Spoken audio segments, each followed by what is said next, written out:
So after writing the scope of your study, we will now proceed to the limitation of your study. And this is written also in one paragraph only. So how do we write the limitation of our study? So let us have this example. Okay, so this is the example of the limitation of a study. So as you can see, it is written only in one paragraph.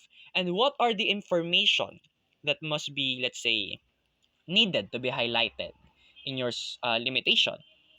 Okay, so let's have these underlined phrases. So we have encountered some problems. We have did not consume.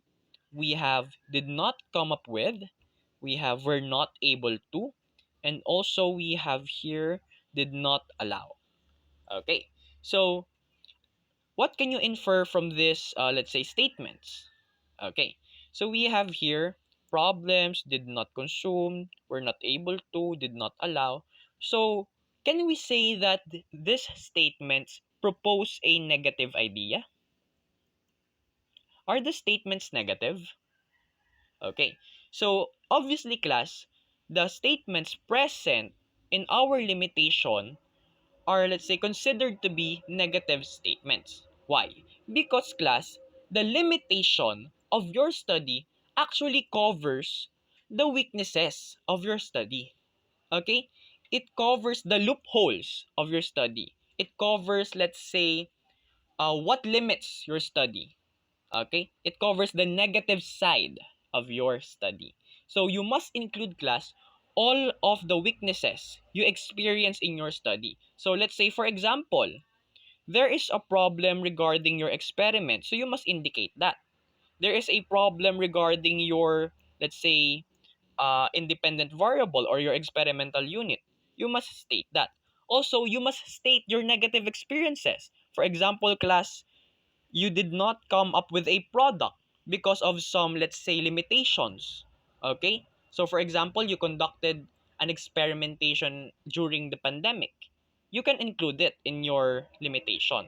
Okay, so all of those things that hinders you to, let's say, accomplish your study, all those obstructions that, let's say, put an obstacle in your study, you must indicate it in your limitation. And those obstructions, class, okay, those weaknesses of your study will be known as the extraneous variables. So the limitation covers the extraneous variables of the study. So the extraneous variables are the variables you did not expect to, let's say, interfere with your study. Okay, the extraneous variables are those variables that, let's say, hindered your study, variables that hindered your study, or in other words, they served as an obstruction in the accomplishment of your study. Okay, so to summarize, class, writing the scope and limitation looks like this.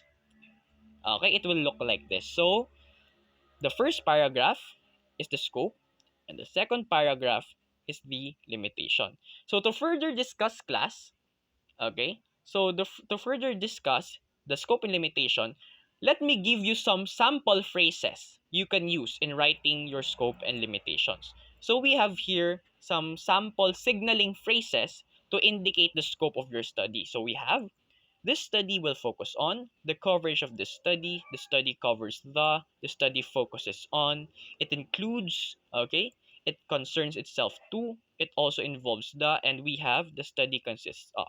So as you can see, class, this phrases, let's say, highlights or, let's say, indicates the coverage of your study.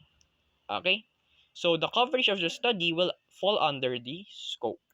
Okay, now for limitations, so we have the following phrases you can use. So we have, the study is limited to, the study does not cover, the researchers limited this research on, and it does not seek to include.